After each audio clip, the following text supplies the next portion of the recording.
The most dangerous IT contract isn't always the overpriced one. It's the one where you incorrectly assume someone else is handling critical problems. That's exactly where growing businesses get burned when choosing between managed IT and co-managed IT. Pick the wrong model and you end up paying for help that still leaves your team overwhelmed, risk unclear, and your business exposed. Hi, I'm Dave Clark with AIS. Many companies know they need better technology support, but they don't know how to structure it. Maybe your office manager is currently acting as the unofficial password reset department.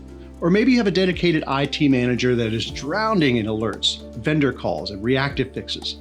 In this video, we'll break down the functional differences between managed and co-managed IT. We will cover industry data on why companies switch, how they map operational ownership, and the exact questions you need to ask to diagnose your own business needs. Let's establish a baseline. There's a simple difference between managed and co-managed. A managed service provider is a business with skills to manage your technology solutions that help clients perform better. In a purely managed IT model, the outside provider acts as your complete primary IT department. They manage symptoms, support users, plan projects, and handle cybersecurity.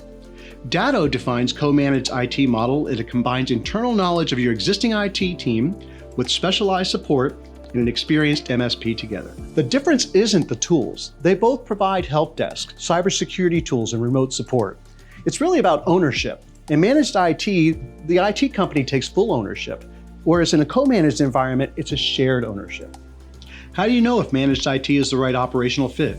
You look at your symptoms. The model is designed for businesses that do not have dedicated internal IT teams. You might have 40 to 75 employees, but when a server goes down, the owner calls a repair person, or employees just ask the most techie person in the accounting department for help. When nobody officially owns the technology, problems don't disappear, they hide. With managed IT, the provider establishes structure. They become the single point of accountability for monitoring systems, pushing updates, documenting the network, and protecting devices. It is the correct educational choice when your goal is to build a foundation of clear responsibility from scratch. Now, let's look at a co-managed IT. This makes sense when you have an IT professional on staff or a small group of people, but the company has outgrown their bandwidth. Often, a good internal IT person becomes the catch-all for everything from setting up new hires to managing complex compliance, which is realistically 10 or more jobs. If you're falling behind, it's a capacity issue, not a performance issue. Industry research from Datto highlights exactly why businesses supplement their internal teams using a co-managed model. 58% do this because rising IT complexity, 52% fill the specific skill gaps, and 50% for cost benefits. Co-managed IT allows internal teams to maintain control of user experience and the company's specific hardware, while the MSP handles the heavy lifting in the background, such as security monitoring, disaster recovery planning, and after-hours alerts. The biggest lesson we can teach you today is about the dangers of unclear boundaries. If the internal team assumes the outside provider is checking the backups, and the provider assumes the internal team is checking them, nobody is checking them. To prevent them, you must map out responsibility. A great tool for this is NIST Cybersecurity Framework 2.0. which organizes security into 6 clear functions: govern, identify, protect, detect, respond, and recover. They note the framework helps organizations assess and communicate risk across different teams. When evaluating IT models, use frameworks like NIST to demand a clear responsibility map. If an IT provider cannot explicitly explain who owns that function, consider that a red flag. Structuring your IT is fundamentally about risk management. Let's look at the data. Verizon's 2025 Data Breach Investigations Report analyzed 22,000 security instances and more than 12,000 confirmed breaches. Their findings show that hackers are primarily getting in through credential abuse, vulnerability exploitation, and phishing.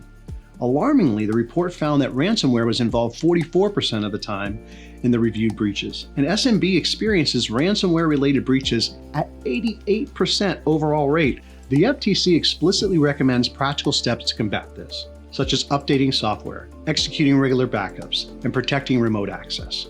Simple controls matter, but simple doesn't mean automatic. Whether you choose managed or co-managed IT, the goal is to ensure somebody is officially accountable for ticking those security and compliance boxes so your cybersecurity insurance remain valid. Let's address the elephant in the room: pricing. Business owners always want to know what the actual cost. At AIS, we believe in financial transparency. If you're looking for co-managed IT, piecing out specific functions makes price variable. For example, delegating back-end systems administration typically costs between $40 to $90 per user. If you only want to outsource your daily help desk support, expect to pay between $60 and $110 per user. For a fully managed IT environment where the provider handles your licensing, cybersecurity, remote monitoring, help desk, most businesses land between $160 and $210 per user. But a quick warning, don't chase the absolute cheapest quote. A bargain basement IT contract usually only gives reactive, wait until it breaks help desk support, rather than proactive support. And if you absolutely have to trim your budget, whatever you do, never cut corners in cybersecurity. Finally, let's talk about the fear of transition.